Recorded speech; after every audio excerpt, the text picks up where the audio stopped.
प्रेक्षकांनो, आज सुद्धा अतिशय सुरेख दाखवले आहे प्रेमाची गोष्ट। सुरुवातीला आपण बघतोय माधवीताई खूप उत्साहात असतात। रगडा पॅटीसची तयारी सुरू आहे आणि माझ्या तोंडाला प्रचंड पाणी सुटले। मला फार आवडतो रगडा पॅटीस। मिहिकाला त्या समजत असतात स्वयंपाक म्हणजे एक कला असते। अरे पुरू तबला नको वाजू रे, डिस्टर्ब होतंय खूप मला। मिहिका म्हणते की मावशी मला ना ह्या कलेमध्ये अजिबात इंटरेस्ट नाहीये। त्यातनं माधवीताई तिला कांदा चिरायला सांगतात, मग तर तिला खूप जिवार येतंय। आता ते मिस्टर म्हणतात त्यांचे मी मदत करतो तुला। आता माधवीताई चिडतात, त्यांना म्हणतात की खाऊ नकोस रगडा पॅटीस। पुरू म्हणतात की अगं बाई फोटो काढतोय मी फक्त। माधवीताई स्वतः कांदा चिरत असतात, डोळ्यातनं खूप पाणी येत असतं त्यांच्या। तिथे मुक्ता येते आणि विचारते, ए आई काय चाललंय तुझं आणि कसली तयारी सुरू आहे इथे सगळी। तेव्हा मुक्ताचे बाबा म्हणतात की हे बघ बाळा, तुला बघायला येणारे कोणीतरी। आणि मुक्ताला पुन्हा एकदा आश्चर्य वाटतंय आणि थोडीशी चिडली सुद्धा आहे ती। असो, पण आता इकडे इंद्राताई सईला सागरच्या आणि त्यांच्या मुलीच्या म्हणजे सागरच्या आत्याच्या लहानपणीच्या गोष्टी सांगतात की आम्ही चौपाटीवर फिरायला जायचो, भेळपुरी खायचो आणि बरंच काय काय मज्जा करायचो। तेव्हा सई रडायला लागते। इंद्राताई तिला जवळ घेतात। सई म्हणते, माझे आई बाबा का नेत नाहीत मला बाहेर फिरायला। तेव्हा इंद्राताईंना खूप कसं तरी होतं। त्या म्हणतात, काय करणार बाई, तुझ्या आईला काळीज नाहीये आणि तुझ्या बाबाकडे वेळ नाहीये। प्रेक्षकांनो, मुलांना असं सिंपती दाखवलेलं आवडत नसतं। आई वडिलांच्या भांडणामुळे लहान मुलं खूप सफर होतात।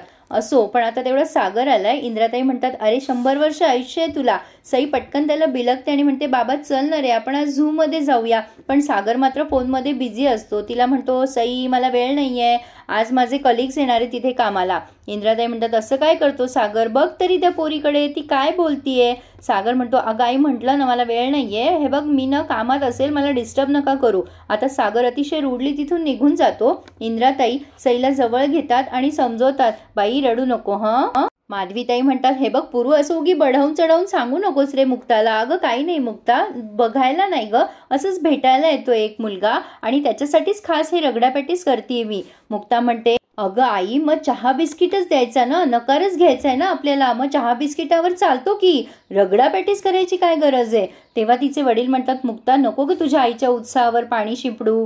अगं ती एवढ्या उत्साहात सगळं करते, करू दे ना तिला, का तिच्या आनंदावर पाणी फेरतेस। मुक्ता म्हणते, बाबा मला त्याची ना नाहीये, पण एवढं सगळं आई तू का करतेस, निर्मलाताईकडनं करून घ्यायचं ना।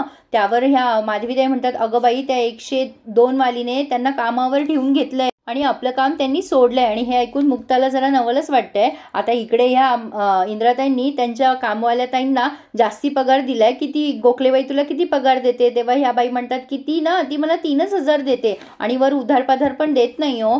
तेव्हा या इंद्राताई म्हणतात, चल मी तुला 6,000 देते आणि वरची उचल पण देत जाईल आणि भजी पण खात जाय तू माझ्या घरी आल्यावर, भरपूर जेवून खाऊन रोज जात जाय। तेव्हा या बाई तर एकदम खुशच होऊन जातात। त्या म्हणतात, कधी येऊ कामाला। इंद्राताई म्हणतात, अगं आधी भजी तर खा। पण प्रेक्षकांनो, ह्या गोष्टीवर माधवीताईंनी अतिशय सुरेख उत्तर दिलंय आणि मला ते फार भावलंय। इंद्राताई मनात विचार करत असतात, गुलाबला काढून टाकलंय माझ्या पोरीनं, पण आता या 101 वालीची येईल मज्जा, कारण आता यांची कामवाली त्यांनी बंद केली आहे। पण आता इकडे ह्या माधवीताई अतिशय सुरेख श्लोक म्हणतात, ही तोडीला करू फुटे आणखी भरारे। काय ग, गेलं का डोक्यावरनं। अगं म्हणजे तुम्ही झाडावरचं फूल तोडलं तरी ते पुन्हा जोमाने वाढतं ना। माझा उत्साह त्यांनी मोडायचा प्रयत्न केला ना, तो आणखीन जोमाने वाढणार बघ। आता मुक्ता विचार करते, इतकं सगळं होऊ नये, ही किती जोमाने सगळं उत्साहात करतीये माझ्या लग्नासाठी। आता माधवीताई म्हणतात, मुक्ते ग, अगं तुझ्यासाठी छान ड्रेस काढून ठेवलाय मी, जा लवकर घालून ये, तयार हो। जा ग मिहिका, तयार कर बरं तिला। मिहिका म्हणते, हो। आता माधवीताई प्रार्थना करताय स्वामी समर्थांकडे की ह्यावेळी तरी माझ्या मुक्ताला होकार येऊ देत। आता पुढे ना प्रेक्षकांनो, हा काम करत असतो सागर आणि अचानक लाईट जातात। इकडे माधवीताई पण पॅनिक होतात, अरे देवा लाईट कशी काय गेले, माझं सगळं काम खोळंबलंय, अरे पुरू बघ तरी। आता तिचे वडील म्हणतात मुक्ताचे, अगं माधवी, तो AC बसवायला घेतलाय ना आपण, त्यानेच स्विच ऑफ केले असतील लाईट, थांब जरा, येतील थोड्या वेळात। इंद्राताई पण चिडचिड करायला लागतात, अरे लाईट कशी काय गेले। तेव्हा तो सागरचा कलिग आहे ना, तो समजवतो, अहो काकू कदाचित फ्यूज असतो ना तो छोटासा, म्हणजे तो कदाचित गेला असेल, थांबा आम्ही बघतो जरा। पण इंद्राताईंना काही झालं की असं वाटतं की हे सगळं माधवीताईंनीच केलंय आणि त्या पुन्हा म्हणतात की नाही सागर, मला असं वाटतं त्या 101 वालीनेच सगळं केलं असेल। सागर म्हणतो, ते का करतील, अरे तिच्याकडे काहीतरी काम चालू होतं ना, तर तिनेच लाईट बंद केले असतील। सागर म्हणतो, हे बघ आई, मी जाऊन बोलतो, तू जरा शांत राहा, तू भांडायचं नाहीये, मला काम करायचंय ऑफिसचं। आता सागर गेलाय माधवीताईंकडे बोलायला, हे बघा तुमच्याकडे काही काम सुरू आहे का, प्लीज माझ्याकडे ना काम सुरू आहे माझ्याही ऑफिसचं, त्यामुळे लाईट जर गेले असतील तर प्लीज लवकर चालू करा।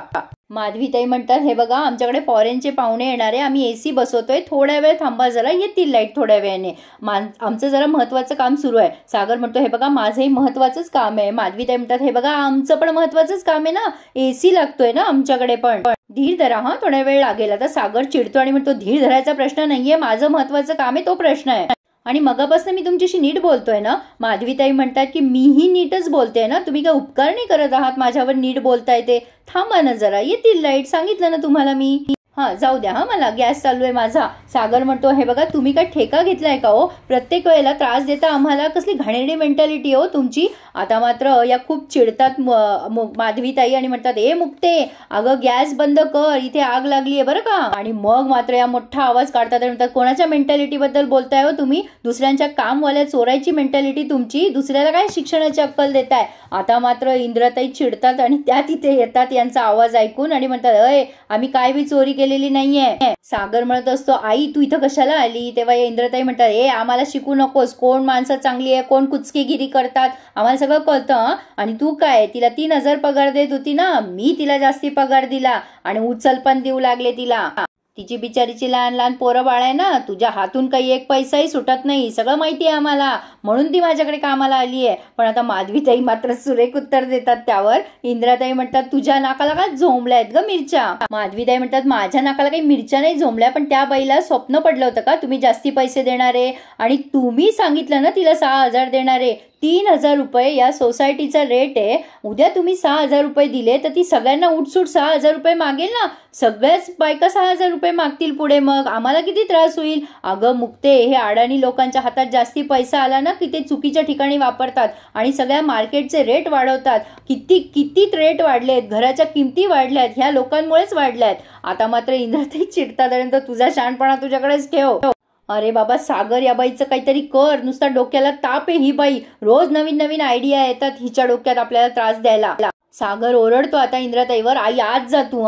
इंद्राताई धमकी देऊन जातात, सोडणार नाही तुला. आता सागर म्हणतो, हे बघा बाबा मी नमस्कार करतो, मला तुमच्या घरातल्या गोष्टीत अजिबात इंटरेस्ट नाहीये, माझं ऑफिसचं काम सुरू आहे ते थांबलंय, प्लीज तुमचं जे काही काम चालू आहे ना ते लवकरात लवकर करा, माझी मीटिंग खोळंबली आहे. आता सागर निघून जात असतो तेव्हा मुक्ता त्याला जबरदस्त उत्तर देते, मी माझं काम, माझी मीटिंग, माझं प्रेझेंटेशन, स्वतः पलीकडे काही सुचतं का तुम्हाला, फक्त माझं करायचं, बाहेर काही प्रॉब्लेम असू शकतात याचा विचार कधीच केला नसेल ना तुम्ही. नाही ना, तुमचं कशाला काही घेणं देणं असेल, नाही तुम्ही म्हणजे फक्त मी आणि मीच आहात ना, दॅट्स इट. याच्या पलीकडे कसलाही विचार तुम्ही करत नाहीत. आज तुमची मुलगी एकटी आहे, उदास आहे, याच्याशी तुमचं काही देणं घेणं नाहीच आहे ना, आणि चुकून तुम्हाला कोणी सांगायचा प्रयत्न केला तर दुसऱ्याच्या इंटेन्शनला तुम्ही घाणेरडे रंग देता.